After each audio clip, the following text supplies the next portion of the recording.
नमस्कार दोस्तों, मैं संतोष कुमार सिन्हा आप सबका स्वागत करता हूं अपने इस यूट्यूब चैनल में जिसका नाम है स्टॉक लर्निंग। दोस्तों, जैसा आप सबको पता है कि आलोक इंडस्ट्रीज का जो क्वार्टर 4 का जो रिजल्ट आया है वो उसमें आलोक इंडस्ट्रीज ने जो है वो लगभग 75-76 करोड़ का लॉस दिखाया है। तो निवेशक तो काफ़ी निराश हैं उस रिपोर्ट को लेकर के। तो मेरे पास बहुत सारे जो है वो क्वेरीज आ रहे हैं, काफ़ी आ रहे हैं, मैं जवाब भी दे रहा हूँ। वन वन बाई वन आ रहे हैं। आलोक इंडस्ट्रीज का जो वीडियो मैंने बनाया था उसके कमेंट सेक्शन में आ रहा है। तो मैंने सोचा कि मैं और मेनली जो 8-10 ही क्वेरीज हैं लोगों के, जो लोगों के आ रहे हैं, तो उसको मैंने कंपाइल करके और उन 8-10 क्वेरीज का सवालों का मैंने सोचा कि मैं जवाब अपने एक वीडियो के माध्यम से दे दूं। तो हो सकता है कि काफ़ी लोगों को एक साथ उनके सवालों का जवाब मिल जाएगा। इससे मुझे मुझे भी आसानी होगी, क्योंकि एक-एक करके जवाब देने में, और आपको पता है कि मैं कोशिश करता हूं कि मैं मैक्सिमम लोगों के जवाब का जो सॉरी सवाल का जवाब दूं, उनको क्वेरीज को रिप्लाई करूं। तो मेरे लिए भी थोड़ा सा टाइम टेकिंग होता है ये चीज़। तो आज उसी के ऊपर जो है मैं बात करने आया हूं। तो आइए हम उन कुछ सवालों को देखते हैं जो जेन्युइन सवाल हैं। ठीक है, तो सबसे पहले हम बात करते हैं कि लोग पूछ रहे हैं कि is company going to be delisted, क्या कंपनी जो है वो डिलिस्ट होने जा रही है। तो मेरे ख्याल से थोड़ा सा कंफ्यूजन मैंने जो इसके ऊपर वीडियो बनाया था उसके कारण भी आया था। लोगों को ऐसा लग रहा था कि मैं ये बोल रहा हूँ कि कंपनी डिलिस्टिंग जो है सो डिलिस्ट हो जाएगी, मगर ऐसा नहीं था। देखिए, हो जाएगी और हो सकता है, दोनों में बहुत अंतर है। अगर आप बोलते हैं हो जाएगी, इसका मतलब आप कंफर्म है, और आप ये बोलते हैं हो सकता है, मतलब आप कंफर्म नहीं है, आप एक अंदाजा, एक अनुमान लगा सकते हैं। तो मैंने उसमें एक अनुमान लगाया था कि जिस तरीके से ओसीपीएस का जो शेयर मिलेगा 250 करोड़ का, उसको लेकर के मुकेश अंबानी ने शेयर होल्डिंग पैटर्न में जिस तरीके से फेरबदल करने की कोशिश की है और अपने लिए और शेयर खरीदने का जगह बनाया है पूरा ओसीपीएस शेयर को कंज्यूम करने के बाद, तो उससे लगता है कि ये और भी शेयर मार्केट से खरीद सकते हैं और हो सकता है कि आगे ये डिलिस्टिंग के लिए जा सकते हैं। तो मैंने ये कहा था कि इनका इंटेंशन ऐसा लग रहा है, मैंने ये नहीं कहा था कि ये ऐसा करने जा रहे हैं, क्योंकि ये तो किसी को नहीं पता कि वो क्या करेंगे नहीं करेंगे। तो पहली बात तो मैं बोलना चाह रहा हूं कि आप निश्चिंत रहें। पहली तो बात यह है कि कंपनी जो है वो अभी फिलहाल डिलिस्ट होने नहीं जा रही है। बाद में भी होगी या नहीं होगी ये इसकी कोई गारंटी नहीं है, लेकिन उनका इंटेंशन ऐसा लग रहा है। और अगर उसको मेरा अगर जो अनुमान है या उनका इंटेंशन ऐसा है, तो भी आपके पास अभी कम से कम 3.5 साल का टाइम है। क्योंकि कंपनी ने ये बोला था, मतलब सॉरी एनसीएलटी ने, कि आप जो है वो डिलिस्ट तो नहीं करा सकते अभी 5 साल तक आलोक इंडस्ट्रीज को। हाँ, उसके खिलाफ आप कोर्ट जा सकते हैं, मगर वो कोर्ट में भी नहीं गए उस ऑर्डर के खिलाफ। तो 1.5 साल गुजर गया, अब आगे 3.5 साल और बचा हुआ है। तो ये जब भी जाएंगे तो ये उसके बाद ही ये एनसीएल ये डिलिस्ट कराने के लिए जाएंगे, उसके पहले नहीं जाएंगे। तो डिलिस्ट जो है वर्ड से आप बिल्कुल भी निश्चिंत रहें। मैंने कहा था इंटेंशन ऐसा लग रहा है, वो भी 3.5 साल बाद, अभी नहीं। तो अभी बिंदास मस्त होकर के आप जो है सो 3.5 साल तक जो बिना चिंता के रहिए कि इसके अंदर डिलिस्टिंग की कोई बात अभी 3.5 साल तक नहीं होगी। अब कुछ लोग ये पूछ रहे थे कि भाई what will happen to my money if company gets delisted, अगर कंपनी को डिलिस्ट कर दिया जाता है तो जो है सो मेरा जो इसके अंदर पैसा लगा हुआ है इसके शेयर में वो क्या होगा। तो भाई सबसे पहली बात तो यह है कि 3.5 साल तक तो 100% श्योर हूं मैं कि कुछ नहीं होने जा रहा है, बाय रूल वो जा ही नहीं सकते। और बाद में कभी ऐसा हुआ तो कंपनी आपका फ्री में ऐसे ही शेयर नहीं ले लेगी, क्योंकि कंपनी जब एनसीएलटी में होती है उसमें थोड़ा रिस्क होता है कि पता नहीं यार जो ये रेजोल्यूशन अप्लीकांट है वो पता नहीं क्या इसके अंदर कंडीशन रखेगा, जैसे वीवीएसएल में रखा या किसी और रुचि सोया में रखा, ये कैपिटल रिडक्शन करेगा क्या करेगा तो हम नहीं जानते। मगर जो फुल फंक्शनिंग कंपनी है, जो पूरी तरह से कंपनी रन कर रही है, जिसका बिजनेस अच्छा चल रहा है, वो कंपनी जब भी प्रमोटर जो है वो कंपनी को डिलीट कराता है या कुछ करता है, तो वो जब इन्वेस्टर का ऑफर करता है पैसा, तो वो मार्केट प्राइस जो रहता है उस वक्त उससे वो कम से कम 25%, 30%, 40% ऊपर ही वो दाम देता है और उसके बाद वो आपका शेयर लेता है। मान लीजिए 3.5 साल के बाद आलोक इंडस्ट्री का शेयर का जो है दाम 100 रुपया है, मान लीजिए, मैं बोल रहा हूं, this is just hypothetical statement, 100 रुपया है। तो अगर आप मुकेश अंबानी लेना चाहेंगे, बाईबैक करना चाहेंगे, डिलीट कराना चाहेंगे, तो आपको 100 रुपये का वो कम से कम 125 से लेकर के 140 रुपया तक आपको मिनिमम वो देंगे। तो जो कि 100 रुपया शेयर प्राइस होगा और 25-30 रुपया 35 रुपया उसका प्रीमियम होगा। तो आपका पैसा कभी भी नहीं डूबेगा। अगर आप ये सोच रहे हैं कि मेरा पैसा जीरो हो जाएगा, तो जीरो कभी भी नहीं होगा। शेयर मार्केट जो प्राइस होगा उस पर 25-30% आपको ज्यादा ही मिलेगा। तो ये मेरे दूसरे आपके सवाल का जवाब हुआ। तीसरा क्वेश्चन है कि बहुत सारे लोग बोल रहे हैं कि सर मैं प्रॉफिट में हूं तो मैं क्या करूं, मैं एग्जिट कर जाऊं। भैया ये तो बहुत अच्छी बात है, क्योंकि आज के डेट में आलोक इंडस्ट्रीज में बहुत कम लोग हैं कि प्रॉफिट में है। और ये शेयर जैसे भी धीरे धीरे बढ़ रहा है, तो और अभी तो ये बल्कि बढ़ क्या रहा है, ये तो नीचे अभी जो है 19 रुपए के आसपास ट्रेड कर रहा है। तो आपको अगर आप प्रॉफिट में हो तो आप एग्जिट कर सकते हो, आपके लिए दरवाजा खुला है और आप जो है किसी दूसरे शेयर में आप स्विच ओवर कर सकते हो। तो आप प्रॉफिट में हैं तो आप एग्जिट कर सकते हैं, और आप चाहें तो आप होल्ड भी कर सकते हैं, ये आपके ऊपर है। तो आपको इसमें कुछ भी सोचने की जरूरत नहीं है, वो आपका मन है कि आप क्या करें। क्योंकि शेयर जब भी बढ़ेगा ये धीरे धीरे बढ़ेगा। आपको कोई फास्ट मूविंग मिलता है, कोई ऐसा इक्विटी, तो आप उसमें जा सकते हैं। दूसरा नेक्स्ट क्वेश्चन में मैं आता हूं, उसमें जो है किसी लोग पूछ रहे हैं क्या कि सर मुझे बहुत लॉस है, मैंने 40 के रेट पे खरीदा है, मैंने 35 पे खरीदा है, अब मैं क्या करूं, मैं लॉस बुक करूं क्या।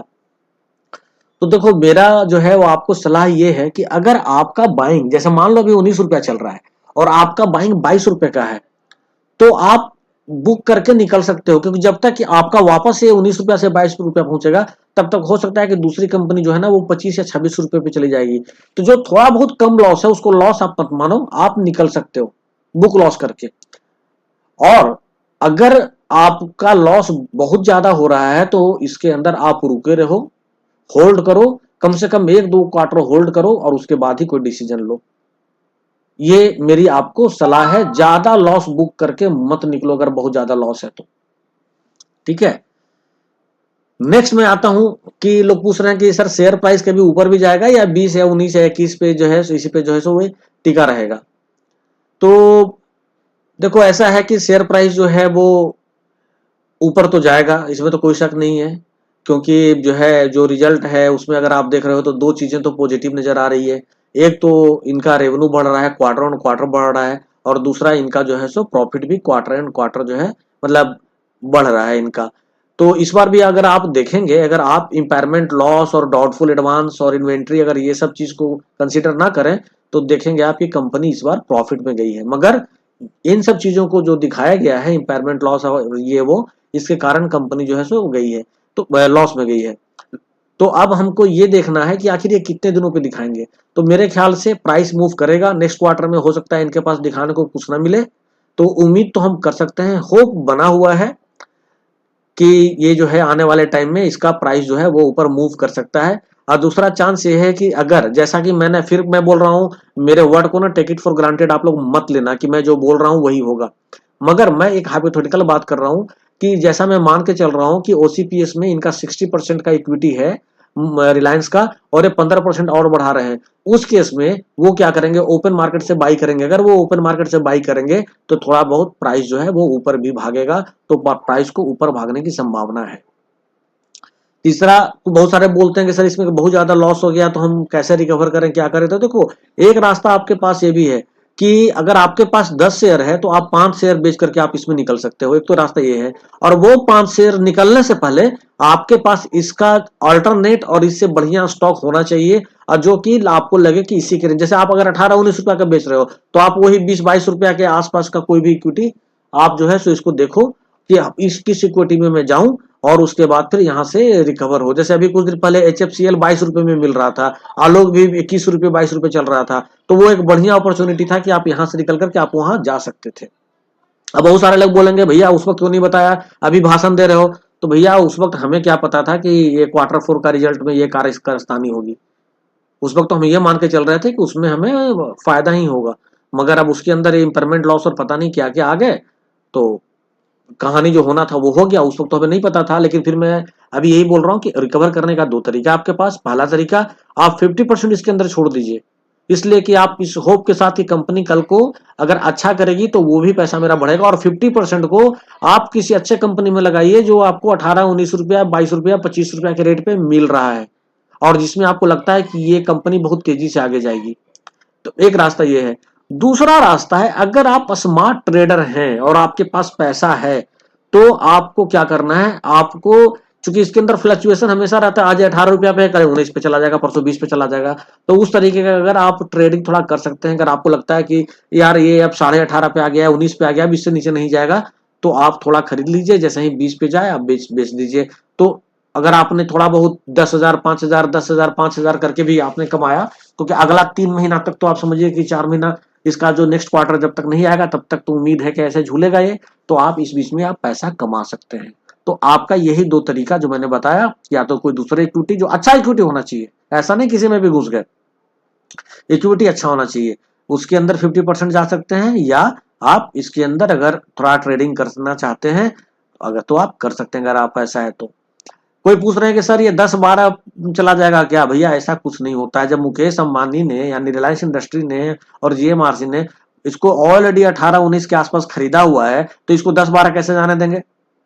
अब आप यस बैंक का एग्जांपल ले लो। यस बैंक में पिछले बार भी जो ओएफएस आया था उसमें क्या हुआ था, उसमें शेयर दनादन दनादन दनादन नीचे भागा था, और जब 12 तक गया था लोग परेशान। अब क्या होगा? उस वक्त भी मैंने कहा था कि भैया इसके अंदर जो स्टेट बैंक ऑफ इंडिया या आईडीएफसी फर्स्ट बैंक या जो भी और सभी बैंक है, जितने भी इंस्टीट्यूशन है, उनका बाइंग प्राइस 10 रुपया है, वो अपने बाइंग प्राइस से नीचे ही नहीं जाने देंगे, उसको मेंटेन करेंगे। हुआ क्या, 12 11:30 के बाद वो फिर ऊपर भाग गया यस बैंक। वही इसके अंदर है, इसके अंदर अब ये 10 रुपया और 12 रुपया जाने की संभावना नहीं है, 1-2 रुपया नीचे ऊपर नीचे हो सकता है, मगर ये उतना नीचे नहीं जाएगा जितना आप सोच रहे हैं कि ये 14 चला जाएगा और 12 चला जाएगा, ऐसी कोई बात नहीं है। कुछ लोग बोल रहे हैं कि सर इसके अंदर कुछ होप है क्या कि कंपनी आगे बढ़ेगी? देखो होप तो है, और होप किस चीज से है? होप है कि जो रेवेन्यू बढ़ रहा है, आपने देखा 700 करोड़, फिर अगले क्वार्टर में 1100 करोड़, फिर इस क्वार्टर में 1450 करोड़, तो रेवेन्यू तो इनका बढ़ रहा है। प्रॉफिट आप देखेंगे तो पिछले बार जो था वो कोई ये उल्टा पलटा बीच में नहीं फिगर दिखाया गया था, तो मेरे ख्याल से 28 करोड़ के आसपास का लॉस था। इस बार अगर फिगर नहीं दिखाते तो अच्छा खासा लॉस था, 150-200 करोड़ का, अच्छा खासा प्रॉफिट था, 150-200 करोड़ का प्रॉफिट था। तो अगर वो सब हटा दें आप, इम्पेयरमेंट लॉस और ये और वो, तो कंपनी तो प्रॉफिट जनरेट कर ही रही है। तो इसका मतलब है कि आगे इसके अंदर होप है, मगर अभी 1-2 क्वार्टर इसको और वेट किया जा सकता है कि शायद जो है सो ये कंपनी ग्रो करे। तो मैं बिल्कुल भी नहीं बोलूंगा कि इसके अंदर होप नहीं है, ये है इसके अंदर होप। उसके बाद कुछ लोग कह रहे हैं कि ओसीपीएस कन्वर्ट हो गया, इसने लिया, ऐसे किया वैसे किया। भाई ओसीपीएस अभी कन्वर्ट नहीं हुआ है, ओसीपीएस का कन्वर्जन का फिगर आया है, उन्होंने बोला कि अगर ओसीपीएस कन्वर्ट होगा इसमें 250 करोड़ शेयर, तो हम ऐसे ऐसे एडजस्ट करेंगे, हम जेएमआरसी को निकाल के प्रमोटर ग्रुप में जो है सो बाहर करेंगे प्रमोटर ग्रुप से, और उसको एज ए पैक रखेंगे, और हम अकेले रहेंगे प्रमोटर ग्रुप में, और हम ऐसे ऐसे करेंगे, क्योंकि इनका जो ओसीपीएस जो ड्यू है वो जून में ड्यू है, तो इसलिए अभी नहीं कर सकते, अभी 1.5-2 महीना के बाद ओसीपीएस कन्वर्जन इसका होगा। कुछ लोग पूछ रहे हैं कि will price go down after OCPS conversion, कि सर जब ओसीपीएस कन्वर्जन होगा तो क्या प्राइस डाउन होगा? देखो ओसीपीएस जब कन्वर्ट होगा तो नंबर ऑफ इक्विटी इनका बढ़ेगा, और आपको पता है कि जब हम ईपीएस निकालते हैं तो ईपीएस में हमको नंबर ऑफ इक्विटी से डिवाइड करना पड़ता है, तो अभी आप कम नंबर से डिवाइड कर रहे हो। ओसीपीएस कन्वर्ट होगा तो 2,500 इक्विटी और आ जाएगा, तो उसको भी जोड़ दो तो आप 4.5, अभी तो 500 के आसपास, 500 करोड़ के आसपास से आप डिवाइड कर रहे हो, ओसीपीएस आ जाएगा तो आप 750-800 करोड़ से डिवाइड करोगे। तो जब नीचे से जब डिवाइड करोगे फिगर बड़ा होगा, तो ऑब्वियस है कि आपका जो है सो कम होगा, जो रिजल्ट आएगा, यानी ईपीएस जो होगा सो वो कम होगा, तो उस वक्त जो है ये कम हो सकता है। तो ये चांस है इसका कि ओपीएस, लेकिन उस पर भी डिपेंड करता है कि कितना कम होता है। तो कितना कम होता है तो नेक्स्ट क्वार्टर में अब देखते हैं कि कितना प्रॉफिट होता है, क्योंकि जितना जो प्रॉफिट होगा वो भी जो है सो डिपेंड करेगा। तो ओसीपीएस कन्वर्जन जो है इसके आने से जो है, जब ईपीएस डाउन होगा तो ऑब्वियस है कि प्राइस भी डाउन होगा, क्योंकि प्राइस जब आप करते हो तो पीई इंटू जो है सो ईपीएस होता है, तो ईपीएस कम होगा तो प्राइस भी कम होगा, मगर जरूरी नहीं है कि अभी से कम होगा। ये हम उस वक्त बाद में देखेंगे, उसको लेकर के अभी से कोई चिंता करने की बात इसके अंदर नहीं है, क्योंकि अगर प्रॉफिट ज्यादा जनरेट करेगी कंपनी तो इसका पीई बढ़ जाएगा, क्योंकि दोनों चीज मल्टीप्लाई होता है ना प्राइस के लिए, पीई और ईपीएस। तो मान लो ईपीएस कम हो गया, इसका पीई बढ़ गया, तो फिर तो बात वही होगी, फिर कम कैसे होगा? हो सकता है कंपनसेट कर दे, हो सकता है ज्यादा आ जाए, तो इसको भी अभी कोई चिंता करने वाली बात नहीं है। और मैं एक बार फिर से बोलता हूं कि कंपनी डिलिस्ट होने जा रही है, ऐसा कोई कंफर्म न्यूज नहीं है। बस उनके होल्डिंग पैटर्न को, शेयर होल्डिंग पैटर्न को देखते हुए ऐसा लग रहा है कि वो एक बार ट्राई कर चुके हैं, शायद वो दोबारा भी ऐसी कोशिश कर सकते हैं। मैंने जस्ट जो है एक अंदाजा लगाया था, और मैंने जस्ट एक ऐसा उम्मीद जताया है कि शायद ये जा सकते हैं, अनुमान लगाया है बेसिकली, ठीक है, कंफर्म नहीं है। तो बस मुझे यही बताना था, और यही सारे सवाल घूम फिर कर आ रहे थे मेरे पास, ठीक है। मतलब हर लोग अलग अलग अलग अलग जो पूछ रहे थे, मगर यही सारी चीजें पूछ रहे थे, तो मैंने सोचा कि इनको कंपाइल करके एक मैं सबका जो है सेट बना करके और एक वीडियो में मैं सबको एक्सप्लेन कर दूं, तो सबको उनके सवालों का जवाब मिल जाएगा। बाकी आपको पता है कि मेरा जो चैनल है का ईमेल आईडी है वो है sticket.learning@gmail.com। इस पे आप मुझे कम्युनिकेट करते रहिए। और ये जस्ट मैंने एक नॉलेज पर्पज से ये वीडियो बनाया था। बाकी आप लोग को खरीदने का, बेचने का जो है, वैसा जो भी अगर आपको करना हो तो आप अपने फंड मैनेजर या फिनेंशियल जो भी आपके एडवाइजर हैं उनसे आप जरूर कंसल्ट कर लें।